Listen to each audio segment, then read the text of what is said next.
Thank you. My name is Karl Widerquist. I'm from Cassopolis, Michigan, and I support a universal, unconditional, basic income in cash for everyone because I believe that no one has a right to come between another person and the resources they need to survive. That doesn't sound very controversial. It shouldn't be controversial. The idea that no one should be able to come between another person and the resources they need to survive. Animals have that. Animals have that.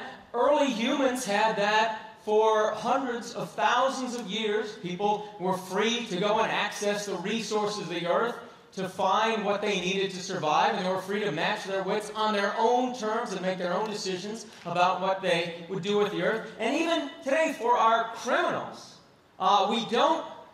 we don't block them from access to the resources they need to survive. If in any country there was a punishment for a crime, we said, well, if you commit this horrible crime, we're going to starve you to death, that country would be considered a human rights violator and would be a pariah among nations. But yet, there is something that's not even a crime that we make this the punishment for, and that is we will block access to the resources needed to survive for the poor, and for the propertyless, and for the people who are fresh out of school.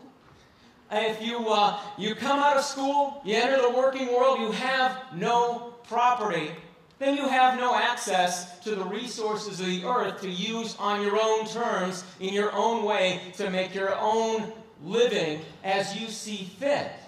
But you have to go and get a job and get someone's permission to access the resources of the earth. Was something that would have been foreign to all of our ancestors years ago. That you need someone else's permission to work and work becomes taking orders. There's nothing wrong with work if you choose it, but there is something wrong with work if you are forced into the position because other people interfere with what you could do on your own. There's something wrong with being forced into the position where you have to do what you're told all day just to access the resources that you need to survive. This is some freedom. This is something we could all do with the right access to resources, and it has been taken away. We are blocked from this. All of us, when we come out of school, unless we inherit an awful lot of money, are blocked from having access to the resources that we need to survive because everything else is owned. Things that you need for your life are owned by other people, and that just seems natural and ordinary to us, as foreign as it would have been to our ancestors. In some places in the world, our ancestors just a few generations ago. In other places, hundreds or thousands of years ago. But our ancestors would have been very unfamiliar with this, that you have to follow someone's orders all day to survive. But the resources have been blocked because other people own them. And it's not just private property rights that block you from owning stuff. A socialist state can block you from the access to the resources just as much as a capitalist state can block you from access to resources. So the idea I'm proposing is called basic income, where you pay back for the property that you own. When you own property, what you're doing is you're imposing a duty on everyone else. Property is a duty.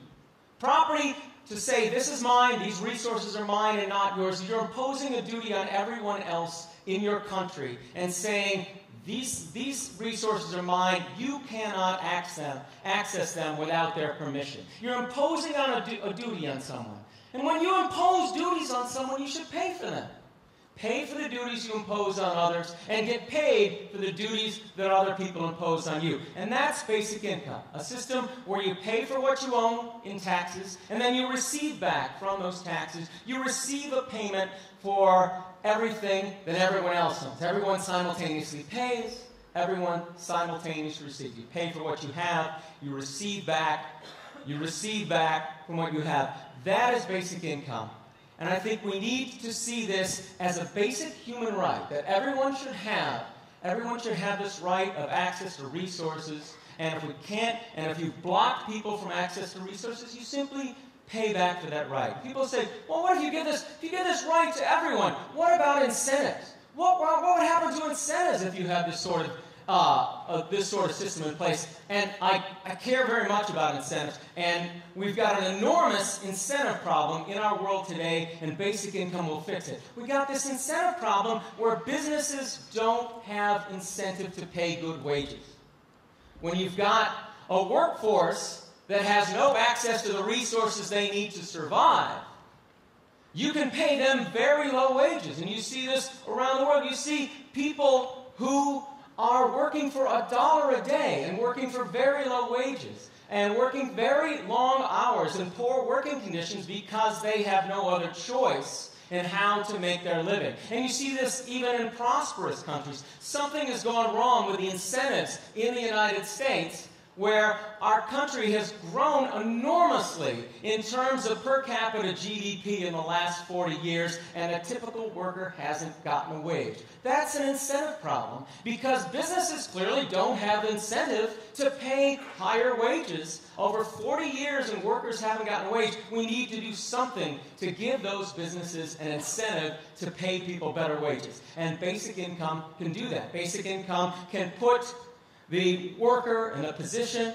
where, say, well, if you want me to work, pay me a good wage, and I will work. And that gives people incentives. And that's now, of course, when I bring up incentive, that's not usually what people think. I mean, when well, what about the incentive for that person to work? But notice that. Why do we always look at it that way? Why do we always say it is the worker who wants a higher wage who is the one who lacks incentive? So when you've got someone offering a job and someone saying, well, the wages aren't good enough for me to take that job, that is a dispute. Both need an incentive. Why do we always say it's this guy's fault, he's lazy if we don't take it, when we know that there are workers working very long hours for very low pay around the world? When we consider the workers have an incentive problem, we never think of the incentive problem here. This is a dispute. If we're always saying these poor are bad people because they won't take whatever jobs happen to be ordered, these are ones with the incentive problem, we're taking a side in that dispute. And what we need to do is stop taking a side in that dispute and make sure everybody has their basic needs met. A certain small income, enough for necessities, so that is given to all, whether they work or not, and a larger income given to those who are willing to engage in some work which the community finds useful. That is the idea of basic income. You do that, then everyone enters this marketplace as a free person. A person who has the power to say no, and the power to say yes, and the power to make arrangements. And we all get this. This is basic income. Why should we have basic income? Well, because you deserve it. And as I've said, you've been blocked from access. Even if you're an extremely wealthy person, you own a lot of things. There's a lot more that you don't own. You've never been paid for the fact that somebody else owns all this other things in the earth. They pay back to you. You pay to them for what you own. You pay for the duties you impose on others. Other people pay for the duties you impose on them. The more you own, the more you pay. The less you own, you receive. We all receive the same for all those things that we don't own in the world. We have this because you deserve it. And we have this also because you want it.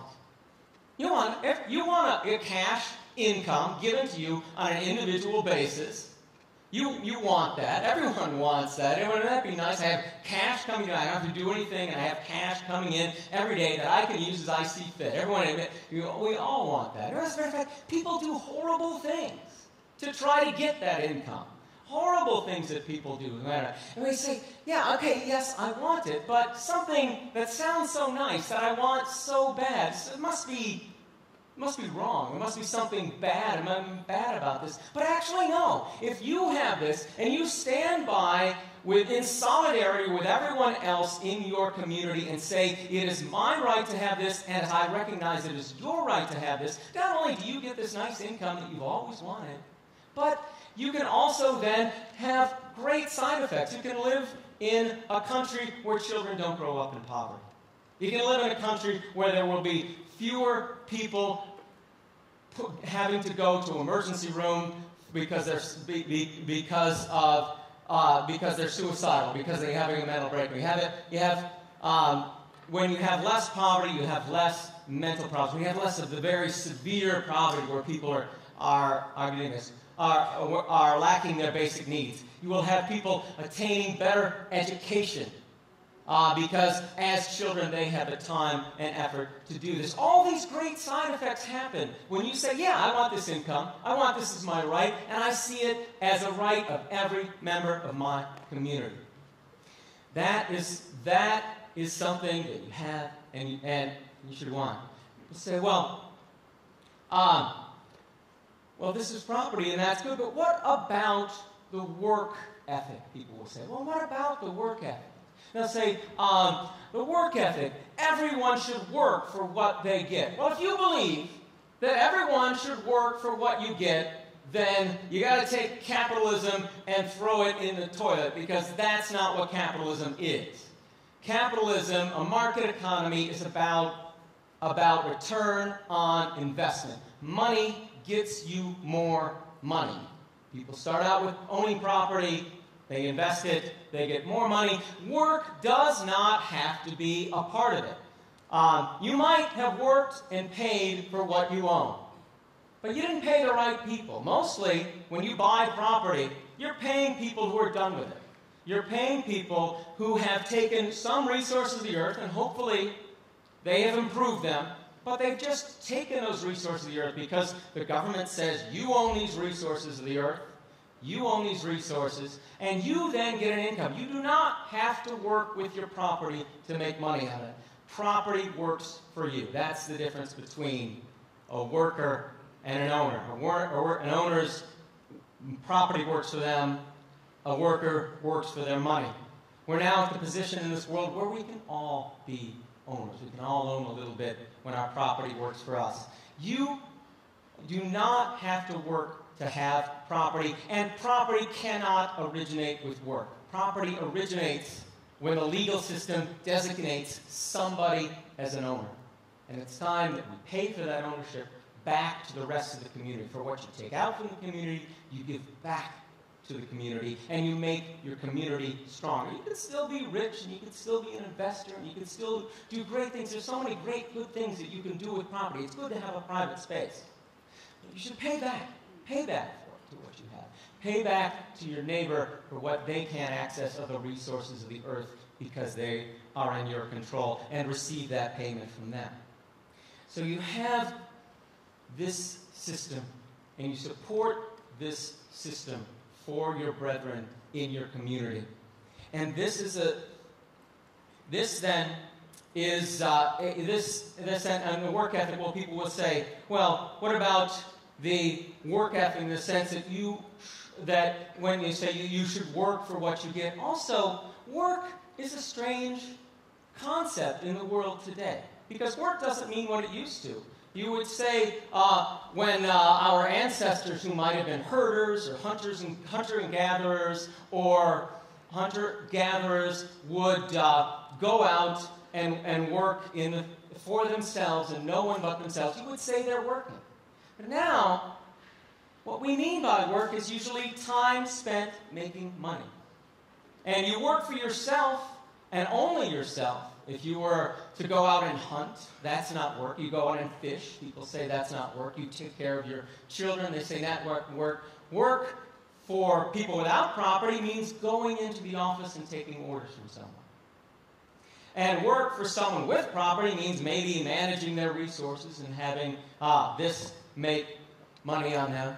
But work is not just following resources. Work is not just following orders for someone else so that they can give you money. Work is putting forth effort. And it's not, nor should we see this as natural, as the only form of work. Imagine if someone took property in the atmosphere. You realize we're using the atmosphere now the way our ancestors used the earth. We're taking what we need, and we're giving back what we're done with. Just the way our ancestors used the earth. And I think we'd all be pretty upset if some entrepreneur came and appropriated the atmosphere that we're all using right now.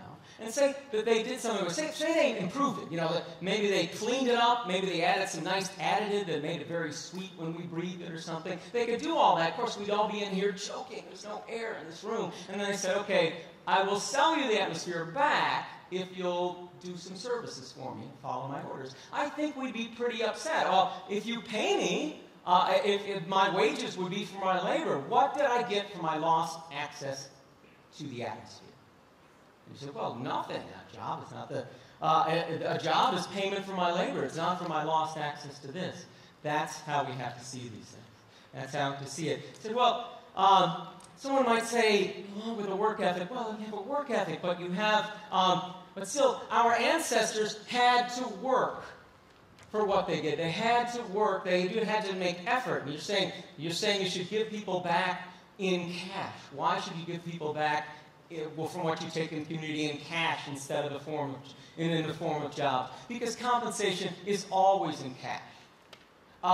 If someone breaks your leg and you sue them and get compensation, they don't give you a job. They give you cash.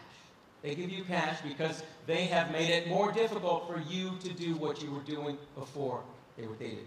Compensation is always in cash. And it's simply not practical to give everyone access to direct resources the way our ancestors had. But it is practical for us to pay back what we've taken. And basic income, really, even though you do no work to obtain your basic income, it is very much the opposite. It is very much the opposite of something for nothing. It is receiving something back for the duties that every other person has asked you to respect all your life and you've never been paid for. It's very much the opposite of something nothing. A system where you pay for what you own and you get paid for what you don't own. That's basic income, and we need to see that as a fundamental human right that everyone else needs. Thank you very much.